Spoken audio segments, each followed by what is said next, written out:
Malintzin no era en rigor una traidora a su gente, sino el reflejo puntual de una servidumbre que abarcaba por igual a la noble que a la nacida en el más ínfimo origen, hecho que por los alcances de su identidad extinguida por el comercio anula pues el significado del malinchismo, que derivó de su nombre.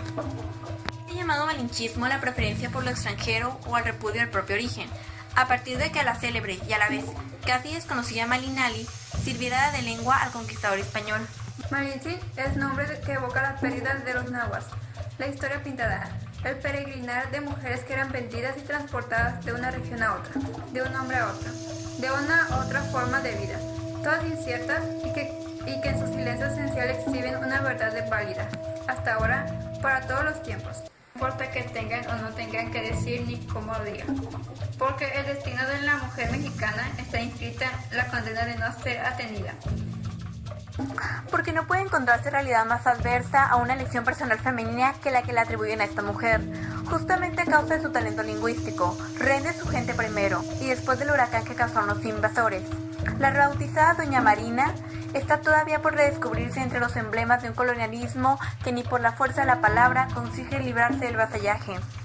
Por las generalidades que perduran de su biografía, sabemos que nació entre 1498 y 1505, en Painala, región de Coatzacoalcos, y murió a mediados del siglo, tras haber padecido el yugo de dos credos y dos culturas que nada se parecían entre sí, salvo en su común costumbre de reducir a la mujer a presencia sin rostro, voz sin lenguaje y madre soltera o doncella a disposición de los requerimientos de la familia y la sociedad.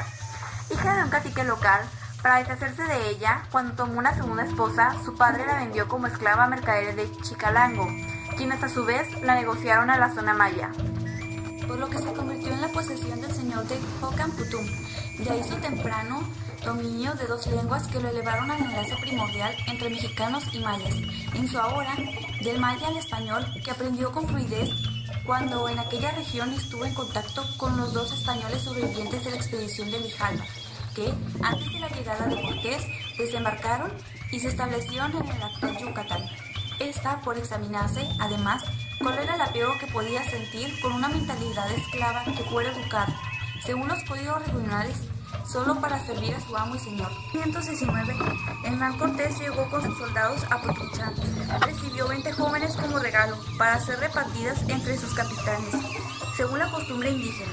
En ese grupo estaba Malintzin, marcada por azar otra vez. Tocó su suerte tener como dueño a Alonso Hernández de Portocorrero, quien al llegar al litoral de Chichihuacán, en Veracruz, se enteró por uno de sus soldados rescatados de Yucatán, Jerónimo de Aguilar, que la muchacha hablaba el náhuatl, además del maya. En momento tan decisivo, nadie mejor que ella para alcanzar las tres culturas en su totalidad monologuíes.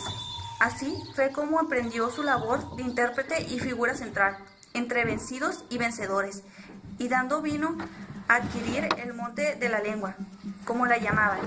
Entonces, Cortés hablaba en castellano con Aguilar, este se comunicaba en el maya con Malalí, y ella en el náhuatl con los naturales.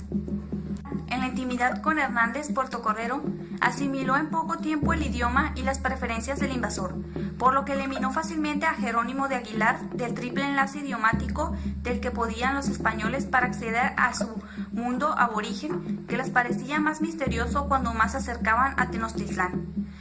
Puente verbal entre credos y tiempos que se juntaban al filo de la Nueva España. En su boca se deslizaban el pasado bajo del peso de la memoria, traída por el mar. Una memoria cargada de signos y nombres que fascinaban tanto como empobrecían a los residentes de Mesoamérica, a la que de pronto los espantaron imágenes, nombres, sonidos y usos entremezclados a la amenaza del propio alivio y al deslumbramiento ante lo ignorado.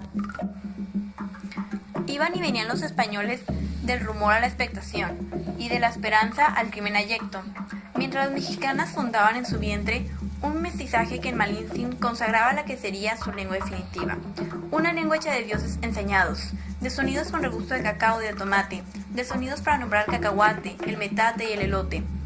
No es de extrañar que al partir Hernández Portocarrero y Francisco de Montejo como procuradores a la corte española, Cortés no se conformara con la sola lealtad oral de la traductora, porque desde ese entonces Malintzin se transformó en su manceba, Consejera inseparable, lo acompañó en sus conquistas y en la expedición a las Higueras. Le explicaba a Cortés las costumbres, lo advertía respecto a las sutilezas americanas, lo resguardaba y seguramente también lo amaba. En su accidentada biografía concurren los primeros indicios trágicos de una cultura que, para nacer, tuvo que sellarse con sangre y con el estallido de los dioses que se enfrentaban en la más tremenda y desigualdad batalla. El de Malintzin era un mundo de fuego y sacrificios ceremoniales, de espaldas al mar y con la mirada fija en el signo del inframundo coronado por mitos de culebras aladas. Vivían los aborígenes sometidos al silencio bajo techo de aves preciosas y rendidos al joven imperio azteca, mundo dual, ceñido a los rigores sagrados del calendario y a los tributos crecientes de los dominadores locales. El mexicano era singularmente cruel con indios y mujeres. Concubina del conquistador, no era de extrañar que juntos procrearan. En 1522, el primer mestizo con intención de independencia, no obstante, haberse educado en la península después de la muerte de su madre. De Malintzin y con el saber de España, Martín Cortés desarrolló una firme voluntad liberadora, y de su padre, su índole obstinada. Mestizo sometido al fin y al cabo, Martín Cortés conoció el rigor de la tortura, el poder destructor de los rumores y el implacable sello del silencio. De los tiempos, voz histórica de una isla en castellano. Es también símbolo del mayor seguimiento femenino, porque ni con su dominio de 3 lenguas y a pesar del bautismo purificador que podría preservarla de acosos mayores, pudo vislumbrar la cifra de una identidad liberadora. Y el de Malintzin, es el drama cultural de nuestro pueblo. No poder adueñarnos plenamente de los nombres ni ejercer la igualdad mediante la pertenencia a un idioma que, no obstante su origen aprendido, margina un mestizaje que todavía se muere entre los extremos de un porvenir prefigurado y el olvido sigiloso de su historia.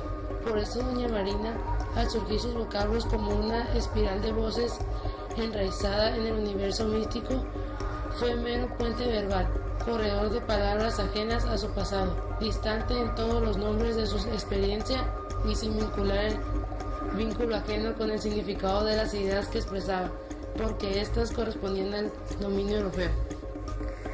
Enlace oral de Europa y de la náhuatl, Malintzin mal poder representar la asimilación gozosa de lo extranjero, porque en su vasallaje cambiante no tuvo más fuerza fundadora ni más recursos de sobrevivencia que su talento.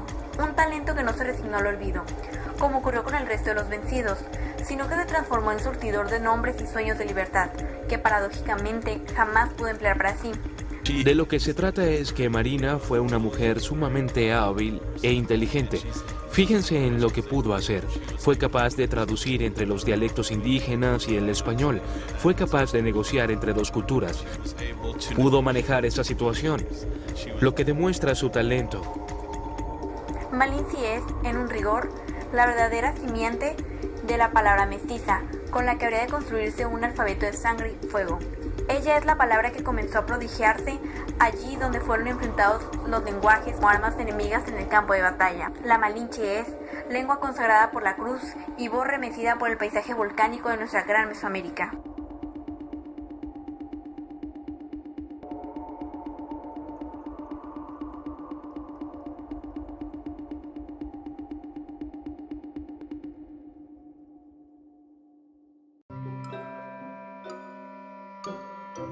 La Malinche. La Malinche, pues no, la Malinche, claro. Malinche, me suena, pero no sé. La revolución. No tengo una idea así muy bien de quién es, de quién sea, ¿no? Pero pues es un personaje, ¿no? Pues la Malinche pues es una historia, ¿no? De aquí de los volcanes, ¿no? La Malinche fue la novia esposa de Popocatépetl. La Malinche fue nuestra Cuauhtémoc. Para mí fue una persona que luchó exactamente por todos nuestros derechos, ¿no? La Malinche fue cuando Hernán Cortés vino aquí a conquistar América, fue la que nos defendió la Malinche, la que nos protegió de los españoles. La Malinche fue una emperatriz azteca, la Malinche. Pues la novia de Cortés, ¿no? El término de Malinche parte desde la época colonial, bueno, desde la colonia, desde la conquista más bien, cuando Hernán Cortés llegó aquí a nuestro país, que en ese entonces estaban los aztecas, y una de sus aliadas pues fue esta mujer se le conoce con el nombre de la Malinche. Doña Marina, ¿no? Fue esa gran traductora que tuvo Hernán Cortés. Una noble indígena. La primer mujer de nuestras raíces innatas que se entrega a Hernán Cortés. Fue su intérprete, primero su amante, luego su esposa. Y que traiciona a nuestro pueblo. Pero gracias a eso también salió de la esclavitud y fue una mujer muy reconocida y muy importante en la historia de México, despreciada por la historia. Y creo que es un personaje al que le han levantado muchas mentiras a lo largo de la historia. Y yo creo que es un personaje ahora con esto que pasó de los 200 años de la independencia que tenemos que rescatar, porque realmente ella fue la fundadora de esta nación. La precursora del cambio histórico de México. Fue una mujer muy inteligente, una mujer que se adelantó a su época y entendió los cambios que se venían. Era una mujer mexicana tan inteligente que supo manejar ese aspecto entre varias lenguas. Y sirvió como interlocutora entre las diferentes tribus indígenas y los españoles.